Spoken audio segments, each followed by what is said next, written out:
Bollywood actress Krishan Pereira શારજા જેલમાંથી છૂટીને મુંબઈ પહોંચી ગઈ છે. પરેરાની ડ્રગ્સની દાણચોરીની આરોપમાં ધરપકડ કરવામાં આવી હતી. કિશન પરેરા ગયા મહિને 1 એપ્રિલથી સંયુક્ત આરબ અમીરાતની શારજા જેલમાં બંધ હતી. અભિનેત્રીની ડ્રગ સ્મગલિંગના કેસમાં ધરપકડ કરવામાં આવી હતી. મહિનાઓ પછી કિશન પરેરાને મુક્ત કરવામાં આવી હતી. પરેરા યુએની શારજા જેલમાંથી મુક્ત થઈને ભારત પરત ફરી છે. અભિનેત્રીની 1 એપ્રિલે ડ્રગ સ્મગલિંગ કેસમાં ધરપકડ કરવામાં આવી હતી. અભિનેત્રી શારજાથી મુંબઈ પરત ફરી છે. તેણે કહ્યું કે તે મુંબઈ પોલીસ કમિશનર વિવેક ફણસાલકર અને અન્ય વરિષ્ઠ પોલીસ અધિકારીઓને મળી હતી. આ દરમિયાન તેણે મીડિયા સાથે વાત કરતી વખતે નકલી દવાઓને ફસાવવા સંબંધિત મામલાની પણ વાત કરી હતી. મહેશ ભટ્ટ દ્વારા નિર્દેશિત બોલિવૂડ ફિલ્મ સડક 2માં અભિનય કરનાર પરેરા 1 એપ્રિલના રોજ શાહપુર એરપોર્ટ પર એક સંભારણુમાંથી ડ્રગ્સ મળી આવ્યા બાદ પકડાઈ હતી. અભિનેત્રીની એવોર્ડ ટ્રોફીમાં ડ્રગ્સ રાખવા બદલ શારજા પોલીસે ધરપકડ કરી હતી. પરેરાના મુંબઈ પરત ફરવા પર તેના ભાવિ કેવિન પરેરાએ ખુશી વ્યક્ત કરી અને સોશિયલ મીડિયા પર વિડીયો શેર કર્યો હતો. આ વર્ષે એપ્રિલમાં મુંબઈ ક્રાઇમ બ્રાન્ચે અભિનેત્રી કિશન પરેરાને ડ્રગની દાણચોરીના કેસમાં કથિત રીતે ફસાવવા બદલ 2 લોકોની ધરપકડ કરી હતી. તેમાં બોરીવલી સ્થિત બેકરીના માલિક 35 વર્ષીય એન્થોની પોલ અને બેન્કર પાર્ટનર 34 વર્ષીય રાજેશ બોભાટોનું નામ સામેલ છે. તેમણે પૂછપરછ દરમિયાન જણાવ્યું હતું કે તેમણે ટ્રોફીમાં ડ્રગ્સ છુપાવ્યું હતું. અભિનેત્રી કિશન પરેરા અજાણતા જ આ જાળમાં ફસાઈ ગઈ હતી. पहुंची तो आपके साथ जो हुआ, कैसे आपको पुलिस ने पकड़ा, थोड़ा वो डिस्क्राइब करते हुए फिर आगे सीक्वेंस में जाइए आप.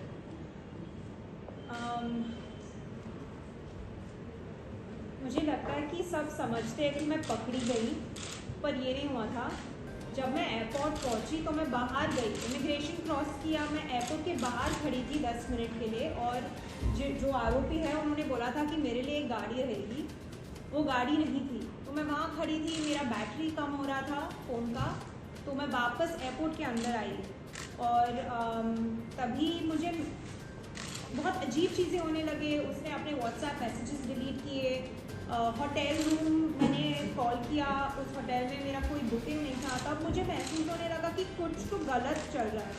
तब मैंने अपने पापा को फ़ोन किया और मैंने उनको बताया कि मुझे लगता है कि ये जॉब स्कैम है. मुझे तब मालूम नहीं था कि वो मोमेंटो में कुछ है या उससे कुछ रिलेटेड कुछ भी गलत हो सकता है.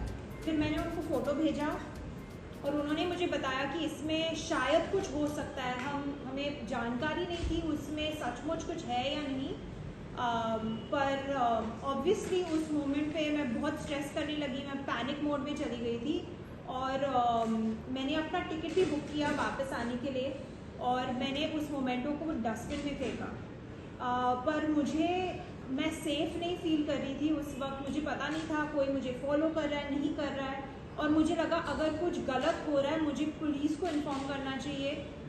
मैं जानती थी कि मैंने कुछ गलत नहीं किया, इसलिए मैं पुलिस के पास गई और मैं उनको समझाने की कोशिश कर रही थी. पर ऑब्वियसली जो लैंग्वेज गैप है वो बीच में आया था. पर उन्होंने मेरा बैग, मेरा लगेज वापस स्कैन किया और उस मोमेंटो को अलग से भी स्कैन किया. तो मुझे I'm not too sure whether memento और वो बेल्ट पे कुछ दिखा था कि उसमें ड्रग्स है, पर बाद में उन्होंने उस मोमेंटो को तोड़ा. उनको तोड़ने में 20-25 मिनट लगा होगा. तोड़ने के बाद ड्रग्स दिखे उसमें और उसमें एक नोट भी था छोटा सा. आप जब वहाँ पहुंची तो आपके साथ जो हुआ, कैसे आपको पुलिस ने पकड़ा, थोड़ा वो डिस्क्राइब करते हुए फिर आगे सीक्वेंस में जाइए आप.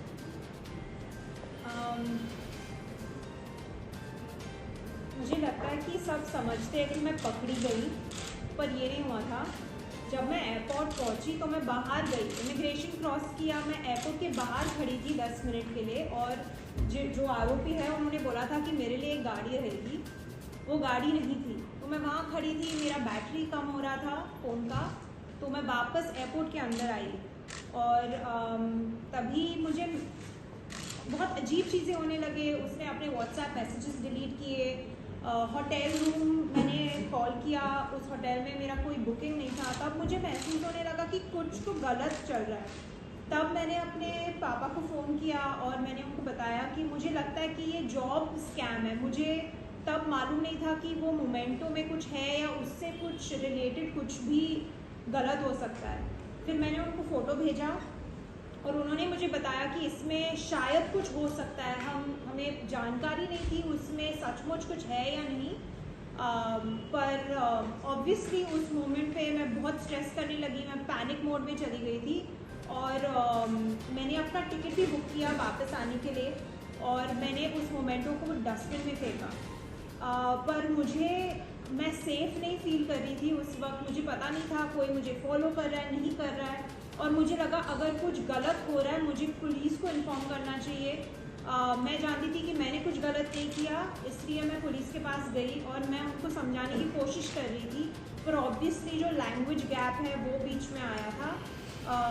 पर उन्होंने मेरा बैग, मेरा लगेज वापस स्कैन किया और उस मोमेंटो को अलग से भी स्कैन किया। तो मुझे I am not too sure by the memento और वो बेल्ट पे कुछ दिखा था कि उसमें ड्रग्स है, पर बाद में उन्होंने उस मोमेंटो को तोड़ा। उनको तोड़ने में 20-25 मिनट लगा होगा। तोड़ने के बाद ड्रग्स दिखे उसमें और उसमें एक नोट भी था, छोटा सा नोट जिसमें लिखा था the joke will be on you. और उन्होंने वो ड्रग्स से नोट निकाला और मुझे पढ़ाया। उस मोमेंट पे मैं काफ़ी शांत थी एक्चुअली। मैं अपना बुक पढ़ रही थी। उन्होंने चेकिंग किया और फिर उन्होंने बोला कि इन्वेस्टिगेशन कुछ क्वेश्चंस पूछने के लिए हम जेल जाएंगे और वहाँ पे कोई फीमेल पुलिस नहीं था, जो उनका हेडक्वार्टर्स है वहाँ पे पूरी रात कोई पुलिस इंस्पेक्टर नहीं था। तो वो मुझे जेल लेकर गए और कोविड टेस्ट कराया और फिर मैं जेल में 27 डेज के लिए रही। Does that answer your question? Jail की थोड़ा मतलब जेल નીલ સોની સાથે CN24 ન્યૂઝ મહારાષ્ટ્ર। હવે જુઓ દેશ દુનિયાની તમામ ખબરો તમારી આંગળીના ટેરવે। ઉઠાવો મોબાઈલ અને ગૂગલ પ્લે સ્ટોર પરથી ડાઉનલોડ કરો અમારી CN24 ન્યૂઝ મોબાઈલ એપ।